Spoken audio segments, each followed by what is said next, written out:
రాష్ట్ర ప్రయోజనాలు, నీళ్లు, రైతులు, మనుషులు లేరా ప్రాజెక్టులు? ఎందుకు 2 నెలల నుంచి ₹1 పెట్టలే? ఎందుకు ఒక తట్టడి మట్టి తీయలే? ఎవరు నిరోధించిన మిమ్మల్ని? ఎవరు అడ్డుపడ్డారు? మీకు ఎవరు కట్టేసారు మీ కాలం? ఆయన ఎంపీ అయ్యిండు, తెలంగాణ రాష్ట్రం వచ్చింది, తెలంగాణకు ముఖ్యమంత్రి అయ్యిండు, కానీ మన కొడంగల్కు నీళ్లు రానియలే, ఏ ప్రాజెక్టు పూర్తి చేయలే. పాలమూరు రంగారెడ్డి ఎత్తిపోతలు అట్లనే ఉండిపోయింది, కల్వకుర్తి అట్లే ఉండిపోయింది, భీమా, నెట్టెంపాడు, తుమ్మిళ్ళ, ఆర్డిఎస్, ఏ ప్రాజెక్ట్ అయినా తీసుకోండి, ఎస్ఎల్బిసి టన్నెల్ కావచ్చు, కృష్ణా నది మీద ఏ ప్రాజెక్టు పూర్తి చేయలే, ఏ ఒక్క ఎకరాకు నీళ్లు ఇవ్వలే. మిషన్ భగీరథ పేరుతో 40,000 కోట్లతో ఇదే నల్లగొండ జిల్లాలో ఉన్న ఫ్లోరోసిస్ ను రూపుమాపిన నాయకుడు మన నాయకుడు కేసీఆర్ గారు. ఇంటింటికి నల్లాబెట్టి కృష్ణా నీళ్ళని తీసుకొచ్చి మా ఆడబిడ్డలకు ఇవాళ గోస లేకుండా చేసిన నాయకుడు కేసీఆర్ గారు. అందుకే అంటున్నా నేను, మీకు గతంలో ఉండే సర్పంచులకు ఉండే బాధ గోస మీకు లేదు. లేకపోతే ఎండాకాలం వచ్చింది అంటే సర్పంచుల బాధ అంతా ఏ బాయి కిరాయికి తీసుకోవాలి, ఏ వ్యవసాయ బాయిని తీసుకొని వాటి కిరాయి ఎట్లా ఇవ్వాలి, ఎట్లా మోటార్లు పెట్టాలి, ఎట్లా నీళ్ళు అందించాలి, ఇదే బాట ఉంటుండే. ఇక పట్టణాల్లో అయితే వాటర్ ట్యాంకర్లు తప్ప ఇంకో దిక్కు లేకుండే. ఇవాళ బాధ పోయింది. అట్లే కరెంటు కష్టం ఉండే, ఆ కరెంటు కష్టం కూడా పోయింది. ట్రాన్స్ఫారంలు కాలుడు, మోటార్లు వేలుడు, ఈ లొల్లెంత పోయింది. మళ్ళా కాంగ్రెస్ అనే దరిద్రం వచ్చినాక మళ్ళీ శురువైంది. నాకు తెలుసు. ప్రజా ఉద్యమాలు చేస్తాం, పెద్ద బహిరంగ సభలు పెడతాం. నేను స్వయంగా అటెండ్ అవుతున్న బహిరంగ సభలకు. ప్రజాక్షేత్రంలో ఈ ప్రభుత్వం యొక్క నిష్క్రియాపరత్వాన్ని ఎండగడతాం. నిన్ను అసెంబ్లీలో ఓడగొట్టినాం, పార్లమెంట్లో గుండు సున్ని ఇచ్చినాం, మన కంటోన్మెంట్లో బండకేసి కొట్టినాం, మొన్న జరిగిన జూబ్లీహిల్స్లో బోడబండలో బండ కింద వాతి పెట్టినాం. నిన్నగాక మొన్న జరిగిన సర్పంచులల్లా 12,726లో 8,335 సర్పంచులను గెలిపించుకున్నాం. సిగ్గు లేదు, ఇన్నిసార్లు ఓడగొట్టినా ఇంకా సిగ్గు లేకుండా బయటకు వచ్చి కింద పడ్డ పైకాలు నాదే అని వెనకటికి ఓడో అన్నాడండి. 1,000-1,500 గ్రామాల్లో నిజానికి మనం గెలిచినాం. కానీ లంగతనంతో చిల్లర మల్లర మరి అధికారులను అడ్డం పెట్టుకొని కావాలని తిమ్మిని బమ్మిని చేసి గెలిచిన వాళ్ళని కూడా ఓడిపోయినట్టుగా రీకౌంటింగ్ లో ఓడగొట్టింది కాంగ్రెస్ ప్రభుత్వం. దగ్గర 35-40% స్థానాల్లో ఇవాళ బీఆర్ఎస్ గెలిచింది అంటే దానికి కారణం మీరు మీరు మీరు అనే మాట మళ్ళొక్కసారి నేను విజ్ఞప్తి చేస్తా ఉన్నా. నిజంగా మీ పోరాట స్ఫూర్తి ఇలా పార్టీ నాయకత్వం మొత్తానికి కొత్త ఉత్సాహం ఇచ్చింది. కాంగ్రెస్ పార్టీకి ముచ్చెమటలు పట్టించింది. అందుకే జిల్లా పరిషత్ ఎన్నికలు పెట్టాలంటే, మండల పరిషత్ ఎన్నికలు పెట్టాలంటే కాంగ్రెస్ ముఖ్యమంత్రికి, కాంగ్రెస్ పార్టీకి భయమయ్యి ఇలా తప్పించుకొని పారిపోతా ఉన్నారు.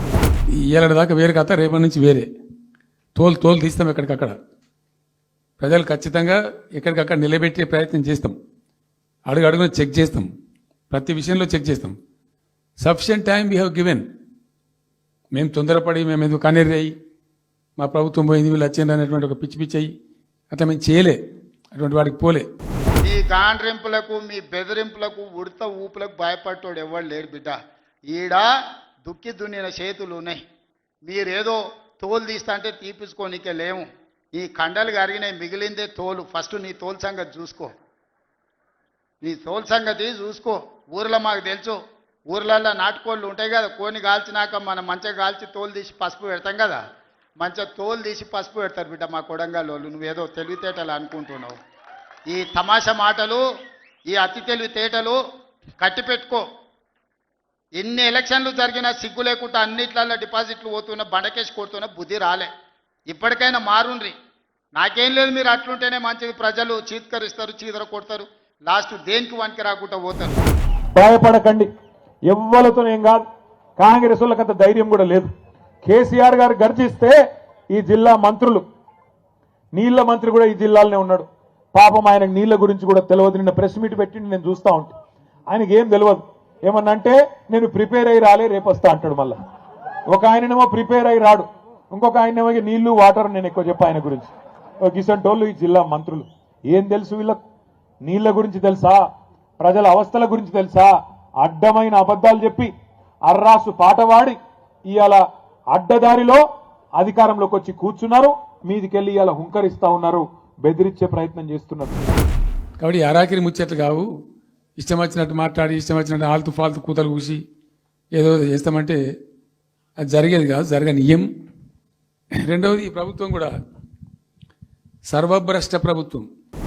2029 ఎన్నికల్లో 2/3 మెజారిటీ మన సీట్లు ఒకవేళ 119 ఉంటే 80కి పైగా సీట్లతోని 2029లో మా ప్రభుత్వం ఏర్పాటైంది.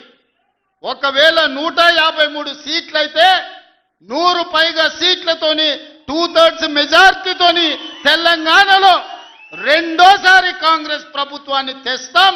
ఇది మా సవాల్. 2 ఏళ్ళు అయిపోయింది. ఏం చేసిండ్రు 2 ఏళ్ళు ఈ ముఖ్యమంత్రి గారు? కాంగ్రెస్ ప్రభుత్వం కేవలం టైం పాస్, కాలక్షేపం కార్యక్రమాలు తప్ప ఏమీ లేదు.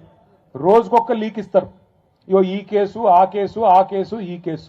2 ఏళ్లుగా కేసుల చుట్టూనే నడుపుతున్నాడు ప్రభుత్వాన్ని తప్ప ప్రజలకు పనికొచ్చే ఒక్క కార్యక్రమం కూడా లేదు. పోనీ ఆ కేసులన్న ధైర్యంగా పెడతాడా మొగోడిలాగా అంటే అది కూడా శాత కాదు. ఈయన 2 ఇచ్చిండు కదా, 200 2,000 చేసిండు. ఈడు తప్ప 4,000 చేసడము అనే ఆశలో మా కోటేసే ఉద్దేశం ఉన్న ప్రజలు కూడా ఈ మాయల పడి పాపం టెంప్ట్ అయిపోయి గోల్మాల్ అయిపోయి ఓట్లు వేసినారు. ఇలా తలలు బాదుకుంటున్నారు, తిడుతున్నారు, భయంకరమైన తిడుతున్నారు. నిన్న నేను హైదరాబాద్ వస్తున్నాను. నిన్న నేను మా ఫామ్ నుంచి బయలుదేరి వస్తుంటే ఒక 10 చోట్ల ప్రామిస్ చెప్తాను. 10 ప్లేసెస్లో పక్క పండు వచ్చుకో, కార్లో కూర్చున్న 2 స్టీరింగ్ ఇచ్చిపెట్టి 2 చేతులు మీదకి పెట్టిండు. బాస్ మళ్ళీ మనం జల్దీ రావాలి, మనమే వస్తున్నాము, నెక్స్ట్ మనమే అని దుంకుతున్నాడు. సాతనైతే కాసుకో బిడ్డ, నీ రాజకీయం ఏందో నేను చూస్తా. నేను రాజకీయం చేసినంత కాలం ఈ కల్వకుంట చూసేటోళ్ళు కాలకుంట విషం లాంటి కేసీఆర్ కుటుంబాన్ని అధికారులకు రానివ్వను. ఇదే నా శపథం, ఇదే నా శపథం. కొడంగల్ బిడ్డగా ఈ గడ్డ మీద నుంచి నేను శపథం చేస్తున్నా. నేను రాజకీయాలలో ఉన్నంతసేపు రాబోయే ఎన్నికల్లో కేసీఆర్ కుటుంబానికి అధికారం అనేది ఇక కళ. బీఆర్ఎస్ పార్టీ, కేసీఆర్ చరిత్ర గతమే. మీ పార్టీకి మీకు భవిష్యత్తు లేదు. ఎవడైనా చర్చించుకుంటే పొద్దుపోయినప్పుడు మాట్లాడుకోవడానికి పనికొచ్చే చరిత్రనే తప్ప భవిష్యత్తు తెలంగాణ రాష్ట్రానికి నీ తరఫున ఒరిగేది ఏమీ లేదు. బీఆర్ఎస్ కేసీఆర్ గతమే, తెలంగాణ భవిష్యత్తు కాంగ్రెస్. మీ గత చరిత్రతోని ఈడ ఒరిగేదేం లేదు. 2 ఏళ్ళు అయిపోయింది. నీ హనీమూన్ పీరియడ్ అయిపోయింది. ఇక అసలు కథ మొదలున్నది. అందుకే కేసీఆర్ గారు మొన్న చెప్పిండ్రు, నిన్నటి దాకా ఒక లెక్క, రేపటి నుంచి ఇంకో లెక్క. నల్లగొండ నుంచే కథన బేరి మోగిస్తాం. కృష్ణా జలాల్లో జరుగుతున్న అన్యాయం మీద నల్లగొండ నుంచే కేసీఆర్ గారు మరి యుద్ధం ప్రకటించబోతా ఉన్నారు. వాగ్దానాలు ఏంటంటే వీళ్ళు చేసినాయి? మంచిగా ఉన్న ప్రజలను, మాకు ఓటేసే ఉద్దేశంలో ఉన్న ప్రజలను పచ్చి అబద్ధాలు టెంప్ట్ చేసి మోసం చేసి, ఈ రాష్ట్ర ప్రజానీకాన్ని మోసం చేసి దొంగ మాటలు చెప్పి, మాయ మాటలు చెప్పి అర్రాస్ పాటలు వాడినట్టు వాడింది. తెలంగాణలో జరిగిన అభివృద్ధి మీద మాట్లాడతామా? రైతు భరోసా మీద మాట్లాడతామా? రైతు రుణమాఫీ మీద మాట్లాడతామా? లేకపోతే ఆడబిడ్డలకు ఇచ్చిన ఉచిత బస్సు మీద మాట్లాడతామా? లేకపోతే నువ్వు ఏం కోరుకుంటావో చెప్పు. షాదీ ముబారక్ మీద మాట్లాడతామా? కళ్యాణ లక్ష్మి మీద మాట్లాడతామా? ఇందిరమ్మ ఇండ్ల మీద మాట్లాడతామా? దేని మీద మాట్లాడతామో చెప్పు, నేను సిద్ధంగా ఉన్నా. ఏమయ్యా ముఖ్యమంత్రి గారు, 4,000 రూపాయల పెన్షన్ ఏమైందంటే ఏమంటాడు? నీ గుడ్లు వీకి గోటీలాడతా. మరి మా ఆడబిడ్డలు ఏమైనా 2,500 అంటే నీ పేగులు తీసి మెడలు వేసుకుంటా. ఏమైందా ముఖ్యమంత్రి, అమలు చేస్తేలో 6 గ్యారంటీలు అంటే నన్ను ఢిల్లీకి పోతే చెప్పులు ఎత్తుకపోతానేమని దొంగ లెక్క చూస్తున్నారు. ఇక ఈయన మన ముఖ్యమంత్రి, మన కర్మానికి. Hi friends, thank you for watching this video. ఈ వీడియో గనుక మీకు నచ్చినట్లయితే దయచేసి లైక్ చేయండి, షేర్ చేయండి. ముఖ్యంగా మా ఛానల్ 24/7 న్యూస్ టీవీని సబ్స్క్రైబ్ చేసుకోండి. ఆ తర్వాత మీ విలువైన అభిప్రాయాల్ని, మార్పులు, చేర్పులు, కావాల్సిన వీడియో ఏమన్నా ఉంటే మన వీడియో కింద కామెంట్ సెక్షన్ లో కామెంట్ రూపంలో తెలియజేయండి. నమస్కారం, సాయిదంచిక మాట్లాడుతున్నాను. ప్లీజ్ సబ్స్క్రైబ్, షేర్, లైక్ చేయండి 24/7 టీవీ ఛానల్. హాయ్ నమస్తే, నేను మీ Sonia Akula. Please subscribe to 24/7 news TV. Hi అండి, అందరికీ నమస్తే. నేను Mankota Prasad. Please do subscribe 24/7 news TV. Political, entertainment and infotainment updates కోసం like, share, subscribe 24/7 news TV.